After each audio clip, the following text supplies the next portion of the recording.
Menteri Koordinator Bidang Politik, Hukum, dan Keamanan, Wiranto, meminta pasangan calon peserta pilkada serentak agar tidak terpengaruh oleh hasil hitung cepat atau quick count yang diselenggarakan oleh sejumlah lembaga survei. Wiranto meminta kepada seluruh pasangan calon menunggu keputusan Komisi Pemilihan Umum atau KPU sebagai lembaga yang sah untuk mengeluarkan hasil perolehan suara. Pernyataan ini disampaikan Menteri Koordinator Bidang Politik, Hukum, dan Keamanan Wiranto saat jumpa pers yang didampingi Kepala BIN Budi Gunawan, Kapolri Jenderal Tito Karnavian, dan Panglima TNI Marskal Hadi Cahyanto di Mabes Polri siang tadi. Koordinasi total. Menurut Wiranto, sudah menjadi kebiasaan setelah penutupan kotak suara, sejumlah lembaga survei berlomba merilis hasil hitung cepat atau quick count yang disiarkan langsung di sejumlah TV maupun media elektronik. Sejumlah pasangan calon terlihat unggul pada perolehan suara pada hasil lembaga survei, namun kalah dihitung cepat lembaga survei lainnya. Kita kan biasanya menghadapi quick count, ya, ada perhitungan cepat yang bisa memberikan hasil sebelum perhitungan suara yang sah itu dilaksanakan. Nah, terhadap quick count ini kita himbau ya, kepada para petugas untuk mengajak paslon dan pendukungnya, mengajak tokoh-tokoh politik, mengajak tokoh-tokoh setempat ya untuk tidak emosional. Baik yang kalah maupun yang menang, jangan terlalu emosional, jangan euforia. Mengantisipasi keributan, Wiranto meminta kepada seluruh petugas KPU dan tokoh masyarakat agar dapat menyejukkan suasana dan memberikan pengertian bahwa keputusan yang sah adalah hasil hitung KPU. Ahmad Muhajir, Bayu Pamungkas, Jak TV.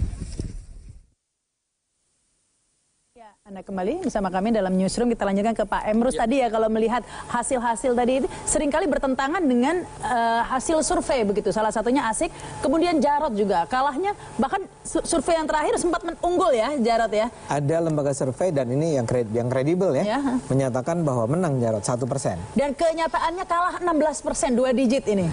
Nah, baik, ini saya pikir kalau kita bicara metodologi gitu ya, itu kan peta sesaat, artinya ketika survei itu hanya saat itu saja, bisa berubah.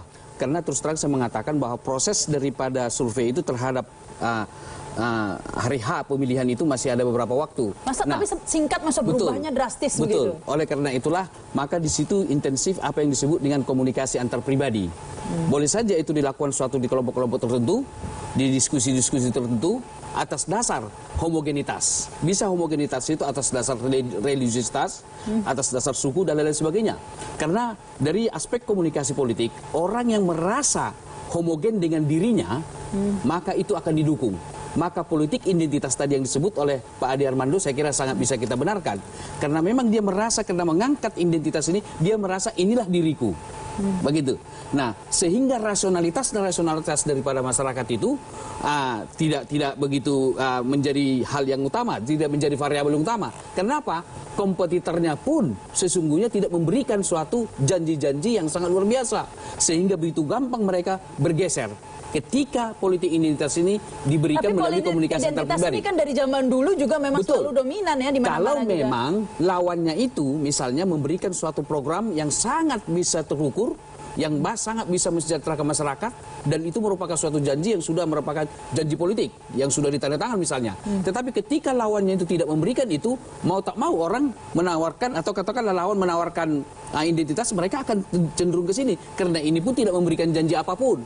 Kalau Anda mencermati kata Pak Ade Armando tadi, apakah ini ada fenomena 2019 ganti presiden itu? Karena itulah satu-satunya yang diusung Asik. Secara hipotetis boleh saja, tetapi perlu verifikasi. Artinya kita melakukan uji di lapangan nanti. Apakah karena itu gitu ya?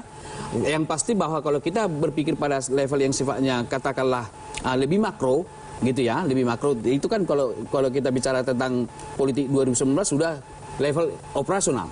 Tapi pada level makro artinya bahwa bisa saja itu terjadi seperti itu. Tapi apakah itu akan mempengaruhi? Ya, waktulah akan menentukan begitu ya. Karena menurut saya kalau kita lihat kalkulasi sekarang, yang menang di beberapa daerah, saya memperhatikan itu justru partai-partai pendukung Joko Widodo. Oh, ya. Begitu. Tapi tidak PDIP ya, banyak yang kalah. Ya, iya betul. Tetapi partai-partai pendukung lain. Nah, terus terang kalau kita bicara dari bargaining position, maka kekalahan PDI Perjuangan ini membuat bargaining positionnya akan menurun dibanding dengan partai-partai pendukung lain yang memenangkan pilkada di beberapa daerah. Salah satu diantaranya kayak yang panen itu tanda kutip ya berdasarkan quick count, walaupun bisa berubah nanti tergantung daripada real count-nya. Saya kira ada partai di sana yang memang memenangkan di beberapa daerah. Ada Nasdem dan P3 nih yang banyak menang ya pendukung. Dua partai itu saya pikir yang dimana dua partai itu adalah pendukung Jokowi. Iya. Iya. Nah ini Anda melihat ada bedanya tidak antara calonnya PDIP dan calonnya Jokowi begitu. Kalau calonnya PDIP kan banyak yang kalah juga bisa dilihat. Tapi calonnya daerah. Jokowi menurut quick count ya. Calonnya Jokowi dalam hal ini tidak linear dengan calonnya PDIP begitu. Iya betul, memang tidak begitu linear. Dan dalam hal ini Jokowi lebih coba kita lihat misalnya dong, ya? Koalisi Jokowi yang di pemerintahan pusat, mereka di pilkada tersebar. Bahkan beberapa daerah justru PKS berkoalisi dengan PDI Perjuangan. Jadi oleh karena itu saya pikir sangat sulit kita untuk mengambil kesimpulan itu apakah nanti berpengaruh terhadap kalau dilihat Kofifa pendukung Jokowi begitu, kemudian Ridwan Kamil, di mana Jawa Barat dan Jawa Timur ini sangat penting dalam pilpres nanti. Betul, begitu kan? Lumbung suara. Lumbung suara.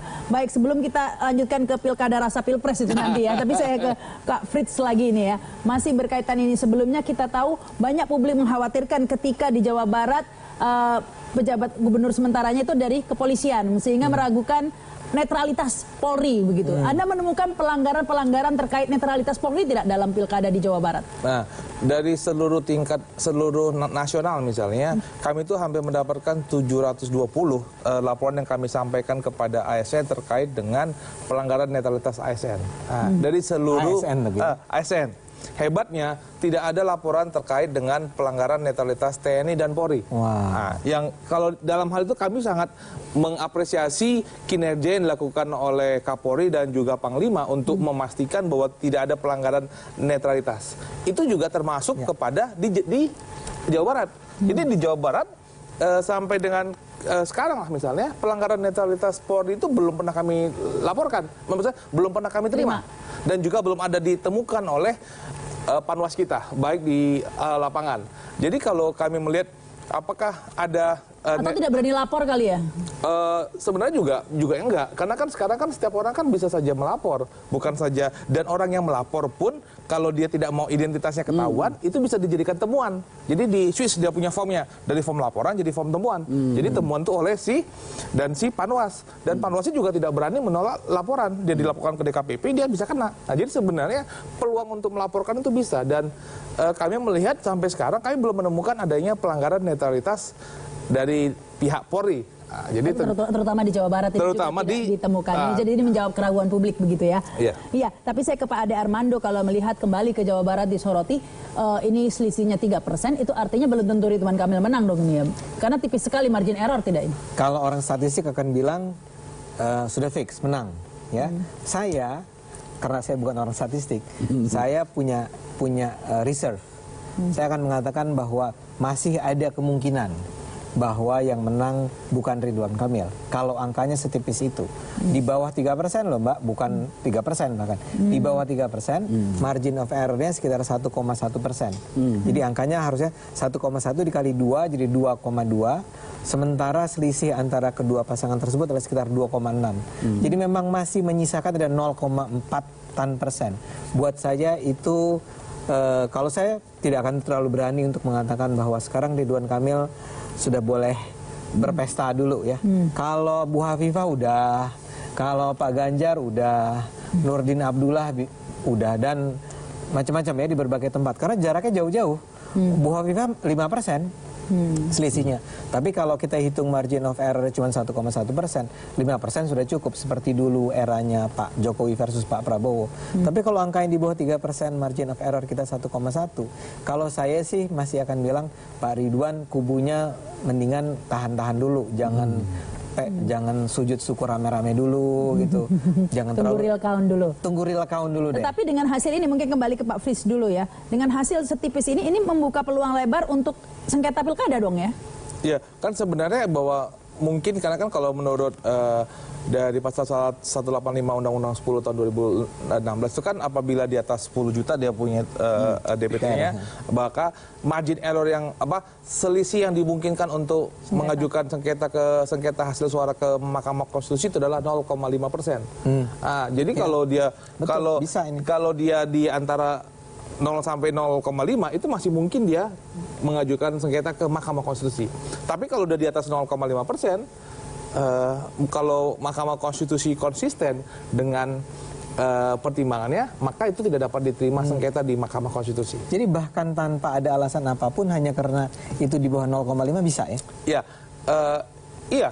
Ya, kan nggak harus ditemukan ada karena tipis saja. Hanya karena tipis itu bisa ya? Kan pasti membutuhkan bukti, ada bukti rekapitulasi dan juga kan Jawa Barat kan bukanlah daerah yang tidak penuh dengan masalah kalau kita lihat. Kayak seperti misalnya kami kemarin hari ini misalnya mendapatkan permohonan ada 2.500 surat suara di Cirebon yang hilang Pak.